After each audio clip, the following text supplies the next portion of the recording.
Hello, internet friends. My name is Bay. Welcome to the Battle for Azeroth beta and the second pass for the Windwalker Monk. And this is actually my second time starting the video because as I went to go check something as my first talking point, it had quite literally changed in this new build that just went live today.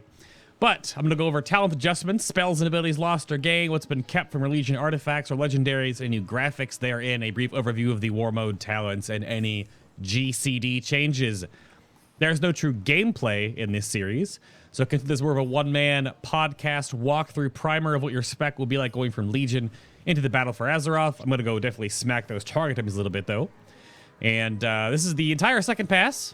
It's in the video description box down below. It's over on my Twitch channel. It's linked down there. But there was a pretty heated discussion, I'm going to say, in the Windwalker Monk middle, I guess, there. We brought up some interesting topics about energy and chi and damage ratios and weapons. Also, we had a bit of back and forth. So go check that out if you'd like to see all the nitty gritty we talked about for the Windwalker. And of course, leave your comments down below, what you think of the spec. And then if you are new to the channel and enjoy my ramblings and the other videos and stuff that I'm creating here, you want to know when those are coming out, then maybe consider hitting the subscribe button. And the bell icon next to subscribe will also notify you when new videos are posted. So Chakra Norris here was going to go over to the target dummies and tell you that you cannot do something that for a while now we haven't been able to do, and that's use a two-handed weapon. But lo and behold, in this build today, apparently, you are able to use a two-handed weapon now. Of course, I do have one-handers on currently. Let me switch those around to the transmog fixes, because beta things. So right now, of course, you have to use one-handed weapons. We thought that for a long, long time, because everything was tied to one-handers. However, as I quickly found out right after I started recording the last time, about 10 minutes ago, you don't have to do that anymore. So you can swap on a pole arm right quick here, and everything still works. This may or may not really change any damage scaling because it's DPS scaling now and attack power that really goes along with everything. So I'm not really sure if that's going to impact how you're going to play the game as a Windwalker Monk, but that is most assuredly a thing. Also, I'm curious why I have 5 stacks of spinning crane kick when I actually have no stacks of it at all.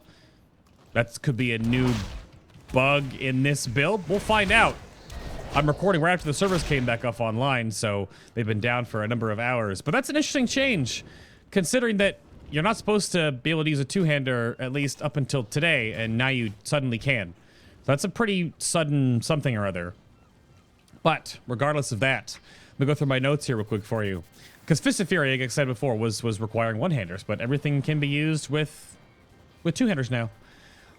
Mystic Touch is your new passive, so any of the damage you deal, any of your primary damaging stuff, even if you use your Crackling Jade Lightning, this will still apply Mystic Touch, which is a 5% physical damage increase on the target.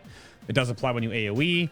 I'm not a huge fan of these because I feel like these reward you in a negative fashion where you feel good with them. That's what Blizzard thinks.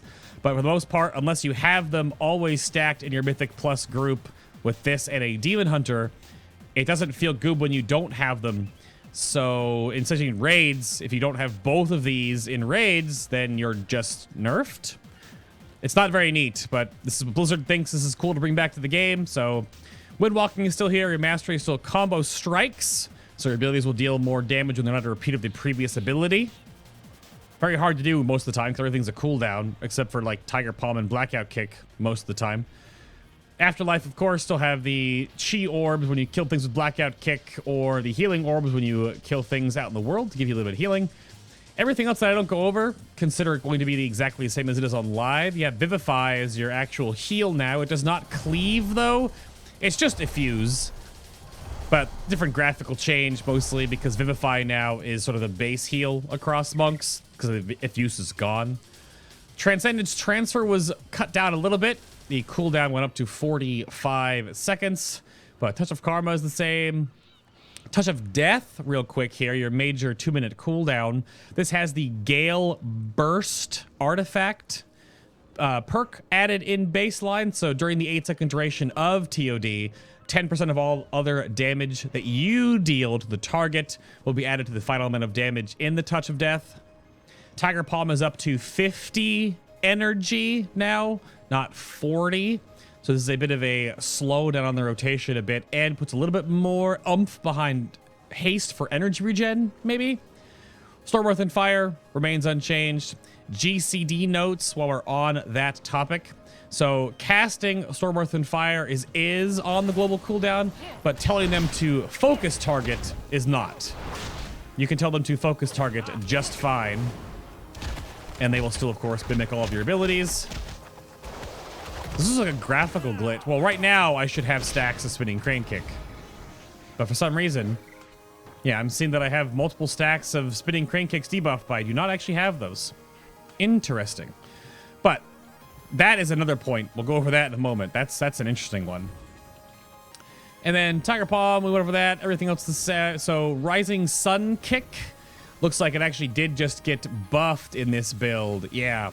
That was a problem. Part of the discussion we had was that Rising Sun Kick was very weak per chi cost. So it may have been bumped up a little bit this build. Barely. It's like 1,000 more damage for 1 extra chi. So they're probably still need to do some tweaking on that one. Because Blackout Kick is so much better now. Blackout Kick also has the Rising Sun Kick and Fist of Fury CDR rolled in baseline. You still do have, of course, the chance to reset it whenever you use Tiger Palm. So that's still there. But other than that, everything else remains the same outside of your CC. Now you have Leg Sweep baseline. It's a 1-minute cooldown. So it's a 5-yard AoE stun within for 3 seconds. But Paralysis was nerfed rather substantially, going from Legion to BFA. But now it's a 45-second cooldown down from a 1-minute cooldown. Still only have 1 active at a time, but obviously on live right now it's a 15-second cooldown. Is there an imp in the ground here? Oh, the imp is way over there. There he is. Flying Serpent Kick, still doing Flying Serpent things. Doesn't have a cast bar or anything yet, so you have to just time the distance. Detox, Disable, Chronicling Jade Lightning, and then again, Blackout Kick has that cooldown reduction rolled in baseline. We'll check. That should be everything. Oh, Zhuen, as a baseline thing, it's a talent, jump ahead, but this had some really big impacts that affect the overall core of the spec whenever you want to use Zhuen. So, 2-minute cooldown now, lasts for 20 seconds. The live version right now lasts for 45 seconds on a 3-minute cooldown. So, and it's on the GCD. This is a little bit more rotationally bursty. We did test, again, Touch of Death's Gale Burst is damage that the Monk does, so Zhuen does not snapshot into that unless it's been changed. We also couldn't figure out if Zhuen scales with Mastery or not. That's also a crazy big, gotta do training dummy plus logging to figure that out, but that is not a thing. And Spinning Crane Kick. So, Spinning Crane Kick's damage is increased by 10% for each unique target you've struck in the last 15 seconds with Tiger Palm, Blackout Kick, or Rising Sun Kick. So the one weird thing I think is the bug that we're seeing right now is that it's stacking multiple stacks of, yeah, this is new for this build. So it's giving you, it's not counting unique targets anymore. And you're noticing, at least I can show off that, the intentional way this is going to work is that you're only able to actually have 5 Mark of the Cranes. Unfortunately, this build seems to have broken the architecture for that, or they're training something. Because now if I attack the same target with 5 abilities, I'll have 5 stacks. That's not how it's supposed to work. We were testing it in the VOD. You can watch that. I could have 1, 2, 3, and then 4, 5 targeted. And then when I went to attack the 6th dummy in the sequence, the original Mark of the Crane debuff would fall off. So you can only actually have 5 Mark of the Crane active at any given time, which is a substantial cut down to the burst with Spinning Crane Kick you're used to. However, they have changed Fist of Fury to interact with AoE a little bit differently. And I've been told this is either a nerf or a buff. Again, numbers to be tuned. So your main target during Fist of Fury takes 100% damage. And then every other target just takes half of that damage. The issue here is that it's higher on more targets now, because it's not going to have the weird diminishing returns on AoE on hitting lots of targets, because on the version on live, every target gets hit with the same amount of damage. That has been changed, and that target dummy just aggroed me for some reason. Probably because it was aggroed on someone else first. But, oh my goodness, that was a little farther than I was expecting. So, Fist of Fury does more AoE damage, or roughly more AoE damage. How the heck do I get out of here? Over here. You can roll in the water, you know, okay, physics. So they moved some damage to Fist of Fury and took it out of Spinning Crane Kick, which at least looks like that's what their intention was, but it still kind of feels weird versus the crazy amount of stacks you can get with Spinning Crane Kick on live right now. And yes, of course, your SEF clones do target new enemies to put Mark of the Crane on by default. So that, of course, is still the functionality therein to get more Mark of the Crane. But baseline stuff, that's that. Yep, that is that. I'll bring up your talents real quick. So there's not a ton of changes. There's definitely some shifting around here. So talents, though. Black Ox statue, aka Dave. Dave is gone. Healing Elixir is out. Chi Orbit is gone. I don't think anyone's going to miss Chi Orbit, though. And also Power Strikes has been removed. Talents that were added are Tiger Tail Sweep. This is a increase of 2 yards to the AoE of your leg sweep and reduces the cooldown by 10 seconds. Good Karma. Touch of Karma can now redirect an additional 50% of your maximum health. I have this toggled right now, so Touch of Karma now is just your entire health pool can be karma'd, which is pretty neat. Of course, any HP that goes over your actual 100% HP pool will just go right to your face. We tested that on getting walloped by the Dungeoneer training dummy, so that does not have anything to keep you alive from crazy amounts of overkill damage. Once it snapshots beyond that, you're done. Additionally, you have Spiritual Focus, which is down here. This is new. Every 2 chi you spend will reduce the cooldown, or in this case, the recharge time of Storm, Earth, and Fire by 1 second. Pretty good overall. I was being told that it roughly takes off 30 seconds or so right now, making each charge, even though if you use both charges back to back, it's 3 minutes of cooldown in total, but it roughly equates them to about a 1 minute cooldown each, which that's going to impact a lot of AoE focus too, because of your SEF window there. But it's pretty nice. It could obviously scale up with more and more gear, depending on, you know, heroism or procs or whatever have you. The free Blackout Kick procs do not work for this, though. They don't actually, because you're not spending chi. And then we have Inner Strength. So you saw that pop up on me earlier, the passive. Each chi you spend reduces the damage taken by 2% for 5 seconds, up to 5 stacks. This one is up all the time, pretty much. But spending chi equals you just get those stacks of the Inner Strength. Quite easy to keep up all the time and just take reduced damage from everything. Has a little bit of leeway on it. Obviously, it has a 0 fall-off stack there. But the 50... There we go. So we can do one of those, that, and this. Yeah. You can stay inside this 10% DR window pretty much all the time. But if not, it's quite easy to stack back up again, because it's each chi you spend gives you 1 stack. So, Fist of Fury, of course, giving you 3. And then additionally, what else do we have? Oh, Fist of the White Tiger, which I've been showing off a couple times in this video. This is on your new Builder tier. So it is your Strike of the Windlord animation. It is a super-powered Tiger Palm, basically. That is a 30-second cooldown that costs 40 energy, that generates 3 chi, and does a pretty good chunk of physical damage. Just to put it to comparison, Tiger Palm does very, very little damage in comparison to a talented version of it, basically. But it's extra damage, cooldown, 1 extra chi, and it competes, of course, with your new Ascension and your new Energizing Elixir. Which brings me to updated talents. So Chi Burst is updated.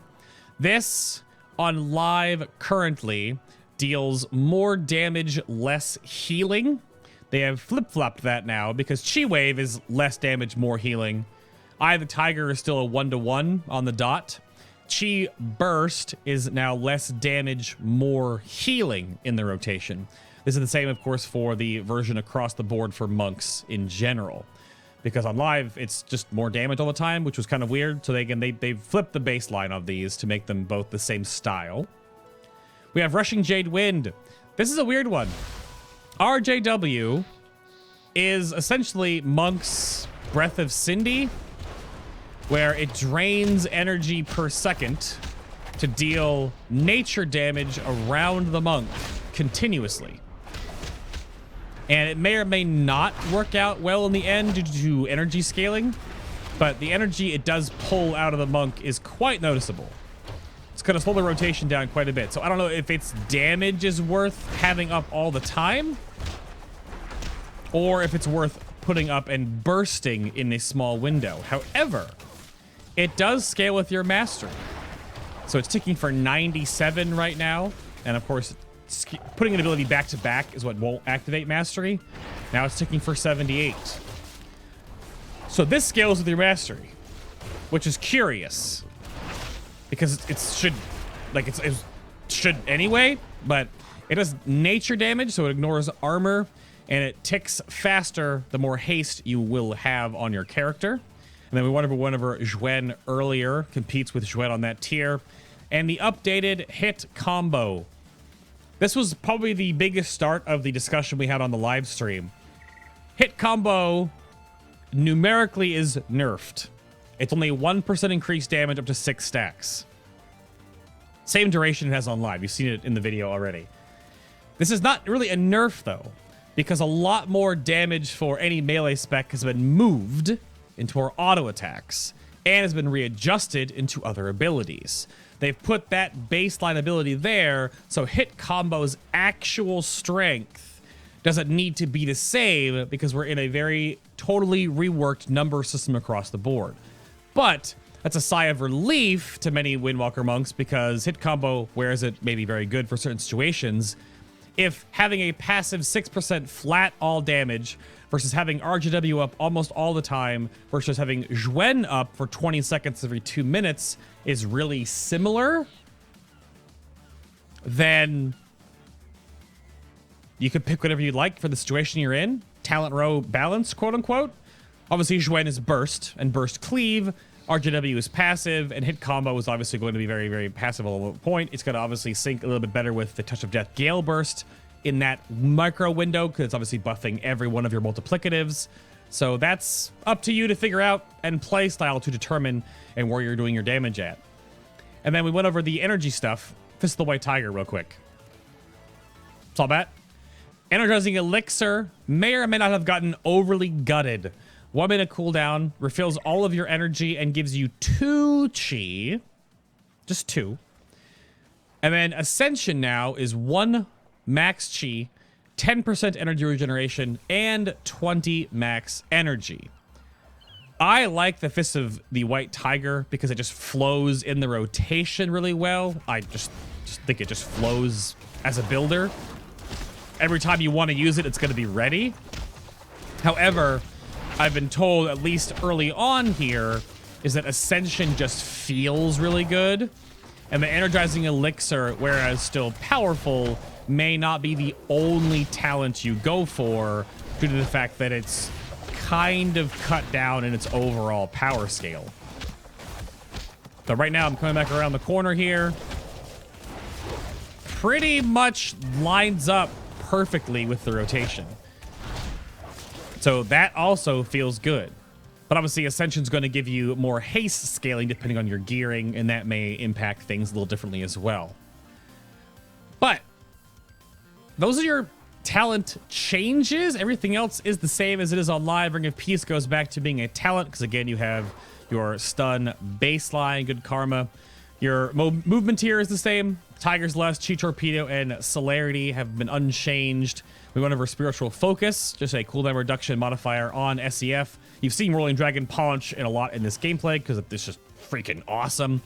Serenity got updated. Courser still replaces SEF on a 90-second cooldown. You enter an elevated state of mental and physical serenity for 12 seconds, up from 8 seconds. While in the state, you'll deal 20% increased damage, down from 40%. So you have more time in Serenity for a bit less damage. Of course, all your chi consumers are free and they cool down 100% faster. You don't actually have to have the chi to use them. It is on the GCD. Any major cooldown is going to be on the GCD, of course. That's just how the game is going to play. But you get 2 Fists of Fury in the window. And there you go. That's Serenity.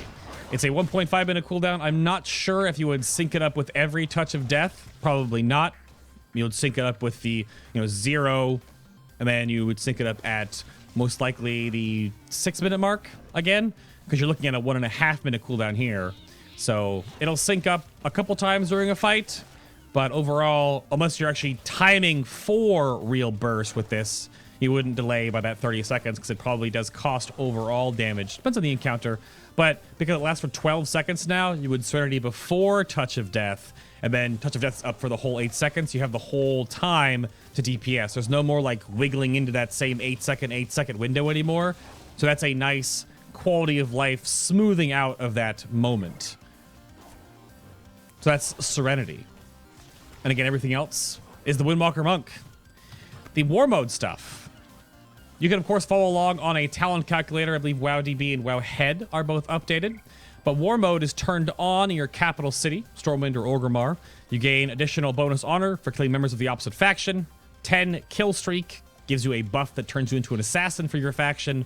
You will gain a 15% damage and healing amp until you die. Alternatively, if you kill members of the opposite faction that are assassins, even more bonus honor.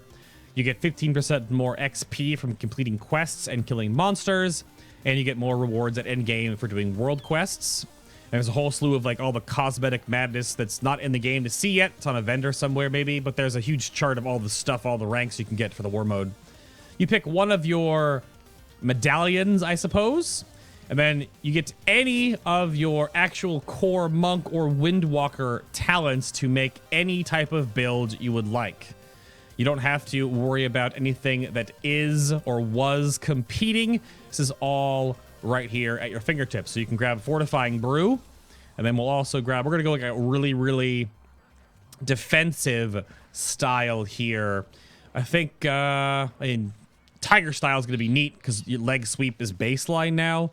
So you can lower the cooldown of Tiger Tail Sweep so you can get, 3 or more targets. You get that Effigy of Zhuan, the White Tiger, for 5 seconds for free, right? So more of those can happen. Probably do Fist of Fury as well. This is the Fist of Fury. Damage causes the target to deal 20% less damage for 2 seconds, up to 3 stacks. And we took Fortifying Brew, right? So we're going this very defensive style. And then definitely we're going to go Grapple Weapon. So 1 minute cooldown, you fire off a rope spear, grappling the target's weapon and shield, returning them to you for 6 seconds. It's just one of the only few disarms in the game. But pick whatever you'd like, put them all together. Go check out the WoWhead calculator or the WoWDB calculator, and you can, make your own build. They're almost all exactly the same as they are on live, except for the new way that you can mush them all together in this way. But that's the War Mode. I'm not going to show them off or go through them. You can Tiger Eye Brew, get out of here. These are always going to be available, of course, in arenas and battlegrounds. They're going to be available in any PvP situation, not in PvE situations. However, they will, of course, be available for any world questing in the open world anywhere in the game when you are in the War Mode section. So there could be a whole bunch of ridiculous combinations for just being really efficient at world questing. So pick and choose whatever you'd like. That'll be a lot of fun. Any of the max health damage abilities don't really scale on like world bosses or rare elites, though. I think they're all baselined and blacklisted, so I don't think you can like chunk bosses for half their health or something ridiculous. But you guys have been using Touch of Death for a while right now anyway, and that has a scaling cap, right? So you're used to that kind of stuff. But let me know in the comments down below what you think of the Windwalker Monk. I am, I guess, happy to say that you have more weapon options now because you can use a two-hander, which I was not expecting when I sat down to record this video, because for the entire beta you have not been able to do this. So either this is a bug or this is an intentional sudden change in this build. But that's that. Your animations, of course, look a little better when you have a two-hander on because you're not having your weapons. This is the weirdest bug, I think, still. That just the anime, like, oh, my weapons are gone. Oh, they're back. Oh, they're gone. Oh, they're back. They're there right now. And they're still there. Oh, they're gone. Oh, they're back. We had that back and forth on the stream a little bit about how ridiculous that looks. But of course, thank you all for listening. If you are new to the channel and enjoyed the ramblings, consider hitting the subscribe button or the bell next to subscribe so that you can be notified whenever videos come out. Let me know down in the comments below if you think the changes to your multipliers for like not Rising Sun Kick, for like your hit combo stuff or your spinning crane kick is a big deal. I'm pretty sure they're still going to be huge in the AoE front. Just take Spiritual Focus. You'll have so many SEF clones out there spinning and kicking away, or just take Whirling Dragon Punch. It looks amazing. On the closing note here, of course, this shirt, the new Fabelina Battle Azerite Days shirt, is available. We're going to be adding more hoodies and zipper fronts and stuff like that soon, but they're all fully customizable apparel shirt-wise right now. And you can check the links down below in the video description box for a link to all of my socials, of course, and to my DBH store if you want to support what I do here physically, and then, of course, help me keep working with these awesome artists in our community. Thank you all very much for listening, and I will see you all in the next Battle for Azeroth Second Pass video.